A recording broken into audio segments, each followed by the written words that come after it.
Hello दोस्तों, तो आज हम बात करने वाले हैं नेहरू वर्सेस जिन्ना की। तो दोस्तों, उस समय जब इंडिया में लोग केवल अपनी मातृभाषा में रहना पसंद करते थे, उसी समय जिन्ना और नेहरू दोनों ही लंदन में पढ़ाई कर रहे थे, जो कि उस समय सबके लिए आसान नहीं था। इसलिए इनके अंदाज सबसे अलग हुआ करते थे और ख़ास बात ये है कि इनके पर्सनल विचार भी एक दूसरे से मेल नहीं खाते थे और दोनों ही अंग्रेजी भाषा में बात करने में साहस थे, जबकि इंडिया में ज़्यादातर लोग हिंदी में बातें करना पसंद करते थे, लेकिन ये दोनों लोग ही इंग्लिश में ज़्यादा आसानी थी इनको।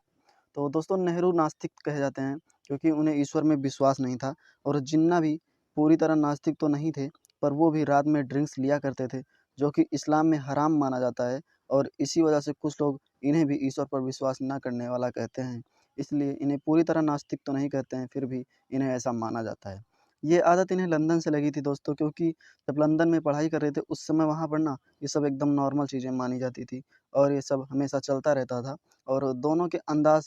एक जैसे पक्के थे और बहुत ही अभिमानी व्यक्ति थे, क्योंकि दोनों ही की पर्सनालिटी बहुत स्ट्रांग थी। तो दोस्तों, मशहूर पत्रकार निशीद हजारी अपनी किताब में जिन्ना और नेहरू के बारे में लिखते हैं कि 70 छू रहे जिन्ना जितने दुबले पतले और कमजोर थे, नेहरू उतने ही फुर्तीले थे और दोनों अपने प्रशंसकों से घिरा रहना पसंद करते थे। यही कारण है कि बाल झड़ते हुए बालों को छुपाने के लिए नेहरू गांधी टोपी लगाते थे और बताते हैं कि रोज़ 2 पैकेट सिगरेट पीने वाले जिन्ना हांफने लगते थे, तो नेहरू उतने ही अधिक फुर्तीले हुआ करते थे। और जिन्ना के बारे में सरोजनी नायडू अपनी किताब में बात करते हुए कहती हैं कि जिन्ना के व्यक्तित्व में ज़रा भी गर्मजोशी नहीं थी और वो कहती थी कि जिन्ना इतने ठंडे थे कि कभी-कभी उनसे मिलने के लिए कोर्ट की ज़रूरत महसूस होती थी। ये भी कहा जाता है कि जिन्ना किसी मुद्दे पर गहराई में और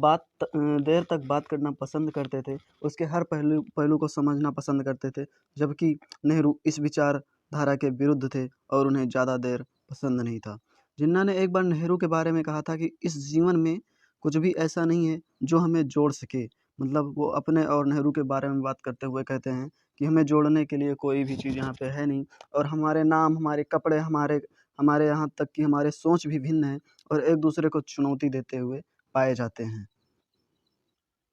और दोस्तों, नेहरू जिन्ना के सैद्धांतिक दुश्मन क्यों बन गए थे, ये भी आप लोगों को बताना चाहिए। तो सच तो ये है दोस्तों कि पाकिस्तान बनाने का सपना जिन्ना ने नहीं देखा था, बल्कि किसी और आदमी ने देखा था। लेकिन मुस्लिम लीग का नेता होने के कारण नेहरू जिन्ना के सैद्धांतिक दुश्मन हो गए थे और ये सोचते थे कि कोई भी आधुनिक देश एक धर्म पर आधारित नहीं होना चाहिए, जबकि नेहरू और जिन्ना बहुत लंबे तक दोस्त मतलब साथ रहे हैं, एक दूसरे को बहुत समय से जानते थे, लेकिन उन दोनों के बीच में दूरियां बहुत ही बढ़ने लगी थी और दूरियां इतनी भी बढ़ गई थी कि वे एक दूसरे के विरुद्ध हो गए थे और उनकी सोच अपने लिए निजी हो गई थी। तो दोस्तों, इन दोनों के बीच में दूरी बहुत ज़्यादा हो गई थी और नेहरू ने अपनी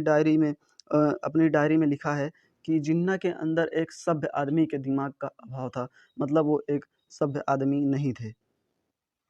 जिसका जवाब जिन्ना ने भी अपनी कड़ी भाषा में दिया और नेहरू के लिए कहा कि नेहरू उस पीटर पैन की तरह हैं जो नई चीज़ें नहीं सीखते हैं और ना ही पुरानी चीज़ों का परित्याग करते हैं और पुरानी चीज़ों को छोड़ना वो नहीं चाहते हैं। और बात इतनी बिगड़ गई थी नेहरू और जिन्ना के बीच कि उन्हें पाकिस्तान देने को तैयार हो गए थे। मतलब नेहरू जिन्ना की शर्त पर तैयार हो गए थे और पाकिस्तान अलग करने के लिए तैयार हो गए थे और यहीं से